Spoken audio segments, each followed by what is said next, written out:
Hello everyone. We are going to proceed further with our chapter 2. Last time I had done the cardinal utility analysis, which was given by Alfred Marshall. Today we continue with the same chapter and we do the ordinal utility analysis. Ordinal utility analysis, dear children, was given by J.R. Hicks and R.J.D. Allen.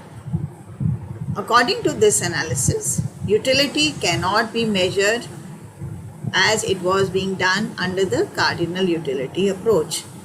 However, you can simply compare utility. Utility, I hope you remember, is the usefulness of a commodity for the consumer. So utility, according to the ordinal utility analysis, can be compared on the basis of ranks. So in case of ordinal utility analysis, the emphasis is on the ranking of the importance of a particular commodity.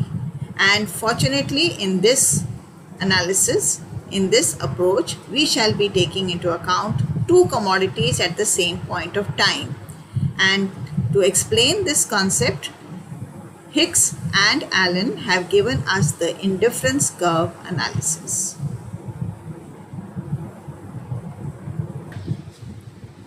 So children, we have to start with the concept of indifference curve. Let us first do the definition of indifference curve. An indifference curve is a diagram that shows different combinations of two goods that will give equal satisfaction to the consumer. Here, in the earlier case that we had talked about, we had only concentrated on one good. Whereas in case of indifference curves, we are taking into account and concentrating on two goods and they can be totally opposite to each other. It is not necessary that these goods are of the same type. That means they can be both consumer goods, they can be both capital goods, but initially when this concept had been given, they had taken into account one example of consumer good, the other example of capital good. Now the theory of indifference curves has been relaxed and you can take both consumer goods as an example or both capital goods as an example. However, we will not focus on any particular type and we shall use the word X good and Y good. So indifference curve shows the preference of a consumer.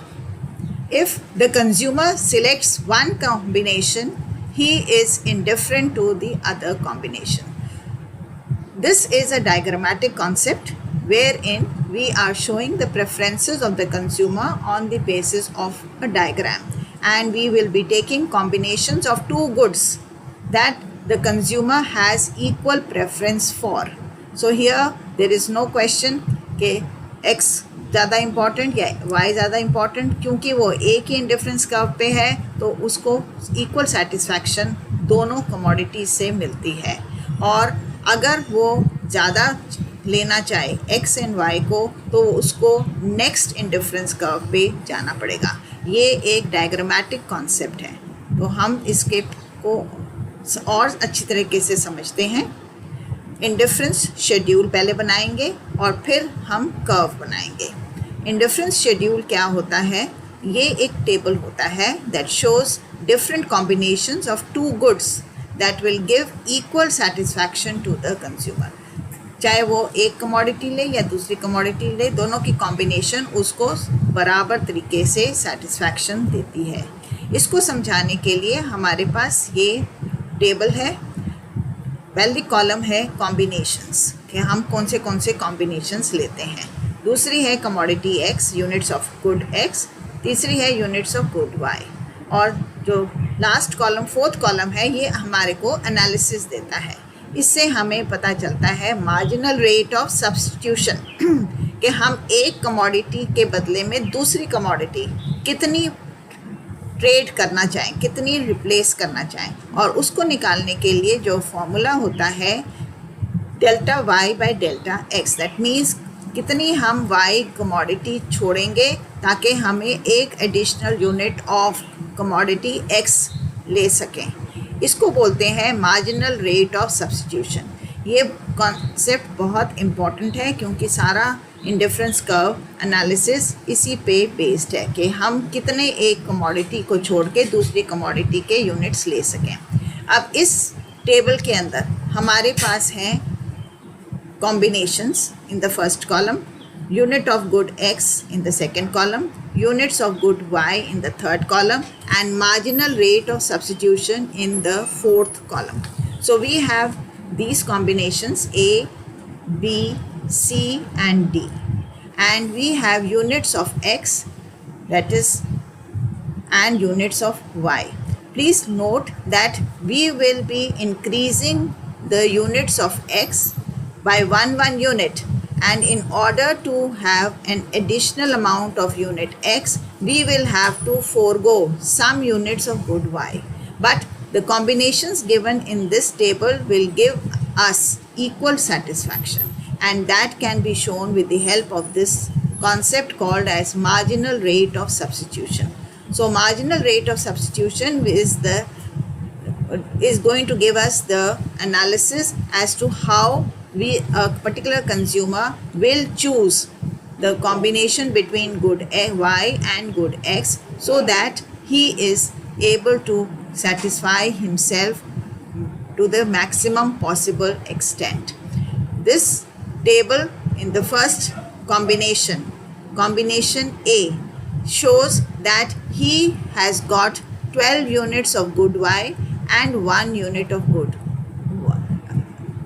good x.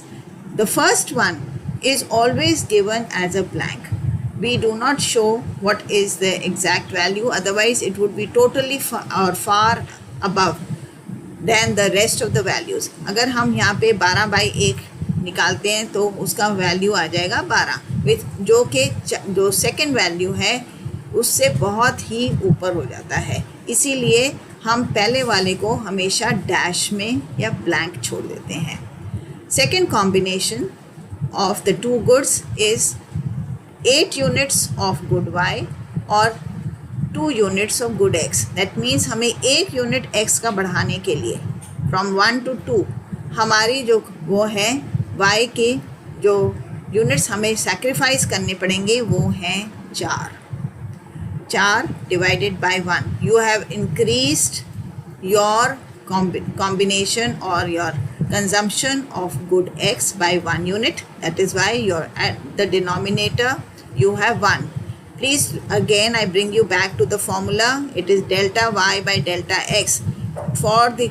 For your convenience, तुम्हारे को समझाने के लिए हमने units को भी y और x में रखा है और फॉर्मूला भी हमने इसी तरीके से लिखा है delta y by delta x. Delta का मतलब होता है change in the units of y, कितनी हम करेंगे और कितना हमारे को x उसके मुताबिक मिलेगा। हम x की इंक्रीज़ कर रहे हैं एक यूनिट से और y की डिक्रीज़ कर रहे हैं अकॉर्डिंगली। तो हमारा फर्स्ट वाला डिक्रीज़ ऑफ कमोडिटी y है 4 यूनिट से और increase of x is by 1 unit. Hence your marginal rate of substitution is equal to 4। तो हमारा MRS जो शॉर्ट फॉर्म में होता है वो 4 है। अब हम third unit of x increase करते हैं, यानी कि अगर हम 3 यूनिट्स x का लेते हैं, एक और एडिशनल यूनिट ऑफ x लेते हैं, तो हमें y को कितना सेक्रीफाइस करना पड़ेगा। तो from 8 units we have to take only 5 units of commodity y. So in this case you have to reduce your consumption of commodity y by further 3 units. 8 minus 5 is 3, and here you have increased your consumption and demand of good x by 1 unit. पहले B combination आपके 2 units of x थे, अब C combination आपके 3 units of x हो सकते हैं। तो यहाँ पे 3 by 1 is equal to 3. Next combination is combination D.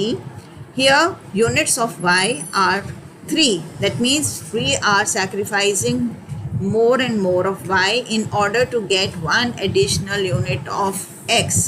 So your addition of x is by 1 unit, from 3 units to 4, and this can be shown here that you have sacrificed 2 units of y to get 1 additional unit of x. So 2 upon 1 is equal to 2.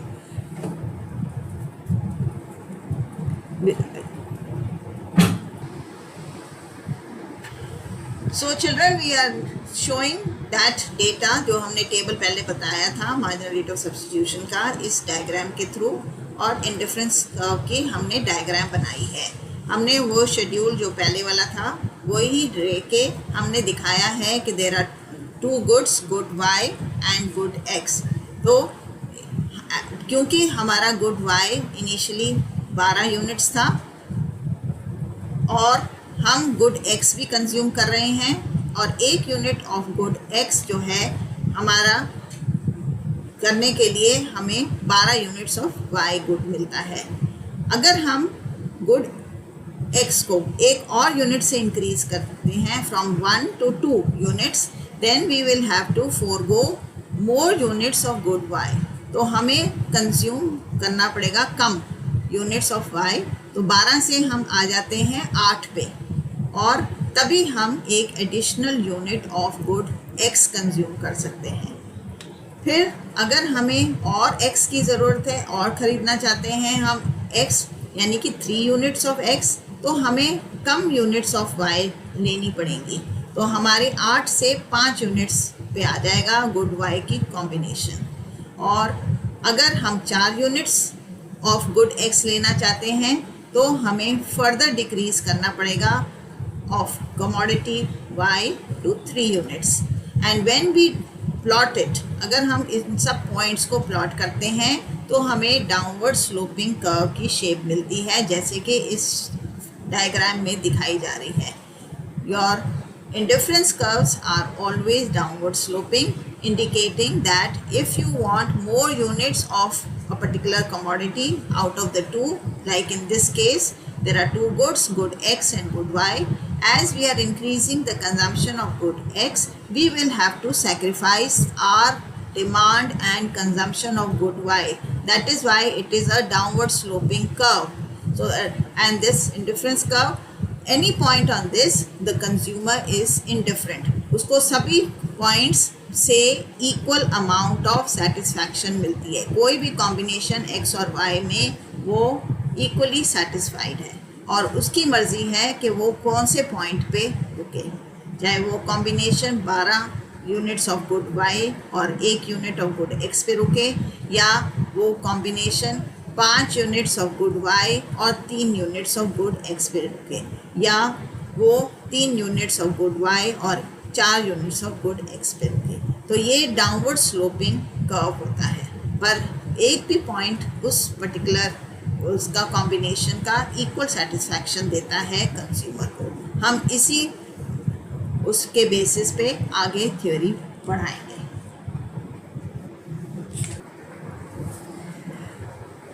बच्चों, I think students you have understood the diagram of marginal rate of substitution. So this marginal rate of substitution that was being explained here is further explained in the following points.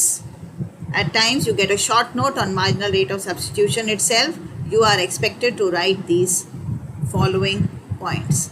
Marginal rate of substitution is the rate at which one good is substituted by the other. तो यहाँ पे हमें you must understand कि क्या difference है marginal rate of substitution का, और क्या कॉन्सेप्ट है मार्जिनल रेट ऑफ सब्स्टिट्यूशन. कि अगर आप गुड x ले रहे हैं ज़्यादा तो आपको गुड y थोड़ा सेक्रीफाइस करना पड़ेगा, क्योंकि जो टोटल रिसोर्सेज हैं वो लिमिटेड हैं.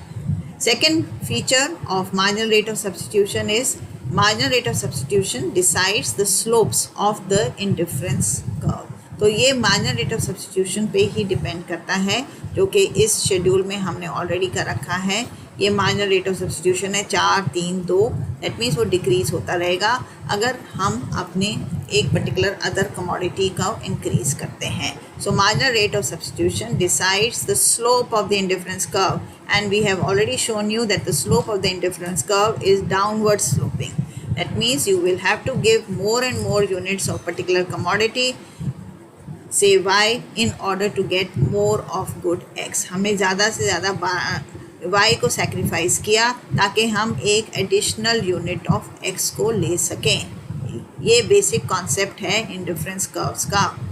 जो तीसरी बात है वो है कि marginal rate of substitution decides the slope of the indifference curve. कितना हमें सेक्रीफाइस करना पड़ता है उसी हिसाब से उसका स्लोप पता चलता है. और जो नेक्स्ट पॉइंट है, usually marginal rate of substitution keeps on falling due to the operation of the law of diminishing marginal utility. जैसे एक कंज्यूमर ज़्यादा से ज़्यादा एक कमोडिटी को कंज्यूम करता है, उसकी जो उस कमोडिटी की सेटिस्फैक्शन आती है वो कम होती जाती है. उसको बोलते हैं law of diminishing marginal utility. So your indifference curve is convex to origin, जो कि मैंने अभी दिखाया बना के, और उसको कैलकुलेट करने का फॉर्मूला है मार्जिनल रेट ऑफ सब्स्टिट्यूशन से यूनिट्स ऑफ गुड्स सैक्रिफाइस. कितने हमने यूनिट्स ऑफ गुड वाई दिए थे ताकि हम एडिशनल यूनिट ऑफ एक्स खरीद सकें. So more units of other goods consume. The formula, children, again I repeat, marginal rate of substitution is calculated by the formula units of goods sacrificed divided by units of other goods consumed. Of course, the odd part here is marginal rate of substitution. xy is delta y by delta x, which is not showing here. So in below this, children, please write delta x. Thank you. Please watch my videos, subscribe them, like them, and share it with other friends. Thank you so much.